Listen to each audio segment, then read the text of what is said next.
Vuoi assaggiare una birra dove al suo interno scopri la specialità tipica friulana? Lumi Beer, il prodotto ricavato in 20 ettari di terreno coltivato orzodistico, biodiversità, performance ambientale. Lumi Beer nelle sue 5 versioni disponibili, 4 per consumo veloce e dissetante e la versione Magnum per intenditori. Lumi Beer si abbina a qualsiasi palato. Lumi Beer è un prodotto esclusivo Azienda Agricola Pancera, il buon seme, i buoni frutti.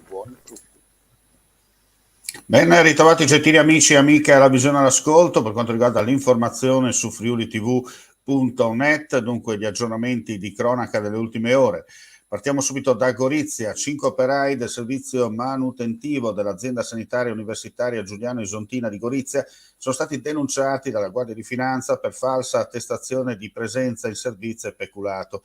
Le Fiamme Gialle, attraverso l'esecuzione di indagini tecniche e pedinamenti, hanno accertato l'indebito utilizzo dei veicoli di servizio e il sistematico allontanamento delle normali attività lavorative per recarsi presso abitazioni private, negozi, uffici, bar, ristoranti, officine e aziende agricole.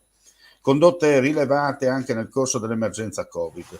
Nei loro confronti sono stati complessivamente calcolati oltre 5.000 chilometri ritenuti indebitamente percorsi con veicoli di servizio e oltre, pensate, 230 ore dedicate ad attività ritenute estranee agli interessi aziendali. Viene da sottolineare che poi ci lamentiamo, no? Spesso quando sentiamo parlare che questi fatti accadono magari di là del tagliamento piuttosto che sotto la linea gotica o sotto la linea Gustav. Purtroppo anche in Friuli Venezia Giulia sempre di più autoctoni si comportano come tali.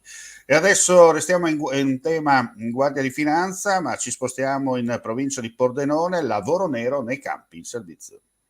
23 lavoratori completamente in nero e 4 denunce. Il bilancio dell'operazione di contrasto all'illegalità nelle lavorazioni agricole condotta dai finanzieri del Comando Provinciale di Pordenone e dai funzionari dell'Ispettorato Territoriale del Lavoro di Pordenone Udine, che hanno effettuato tra San Vito al Tagliamento e Morsano una serie di interventi sui campi, rintracciando in sole 4 aziende agricole presenti irregolarità.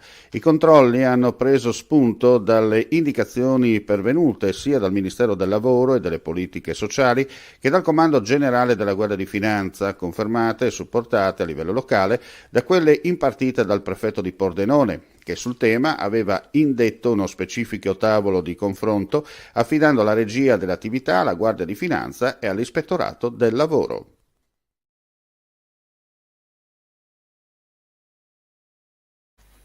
Torniamo in studio, andiamo di nuovo nel capoluogo isontino. La Polizia di Stato di Gorizia ha tratto in arresto un 42enne rumeno ricercato per l'esecuzione di una pena detentiva pari ad 1 anno e 6 mesi.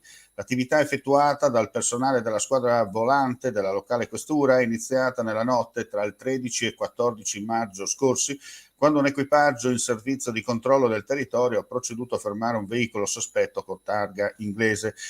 I successivi adempimenti di rito hanno poi portato l'uomo, tradotto per la precisione, presso il carcere di via Barzellini a disposizione dell'autorità giudiziaria. E con questa notizia chiudiamo qui questa edizione live. Ulteriori news come sempre sul nostro sito friulitv.net. Grazie per la visione e l'ascolto. Non resta che augurare a tutti voi un buon proseguimento di giornata.